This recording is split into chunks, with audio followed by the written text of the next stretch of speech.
What sparked it, my office got a request from Attorney General Drew Edmondson, which he had received some information probably from some outside party. And he asked us to go in and do an investigative audit over the expenditures of the CASA funds. And when we got there, there were not a lot of records. My office, we had to get a lot of the information, especially relating to the credit card expenditures from the credit card companies.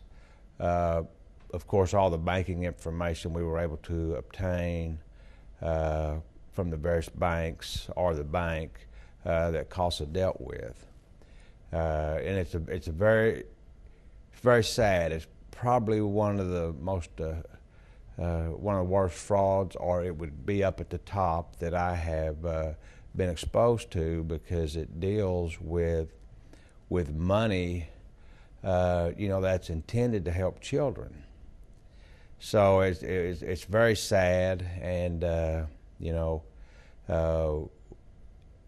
if you look at what the money was spent for, this was just a very egregious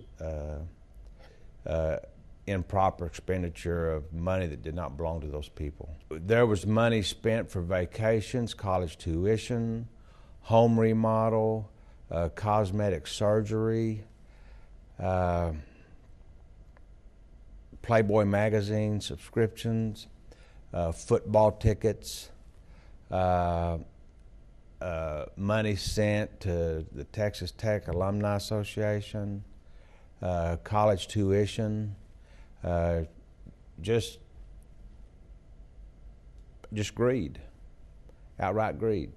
We spent approximately 9 months conducting this audit, and we weren't working on it full time for 9 months, but one of the reasons it took a considerable amount of time was being able to get access to the proper records, so we could document the theft in a proper way so it can be used by the prosecutors to send these people to jail. Anytime an entity does not have proper internal controls, you open yourself up to waste, fraud, and abuse.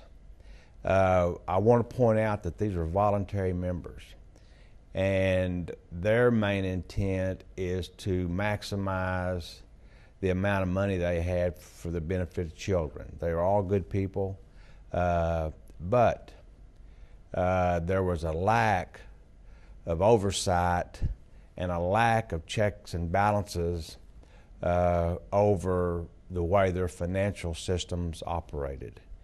And I encourage anybody that sets on a not-for-profit board or any board, and a lot of times you're a volunteer board member, is that you satisfy yourself that that entity has proper controls and checks and balances in place, to prevent waste, fraud, and abuse.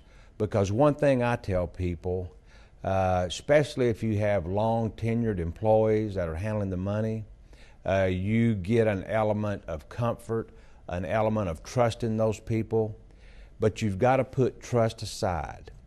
Internal controls are a proper set of established policies and procedures that financial transactions should be processed under. And you have to have some element of trust. I admit that.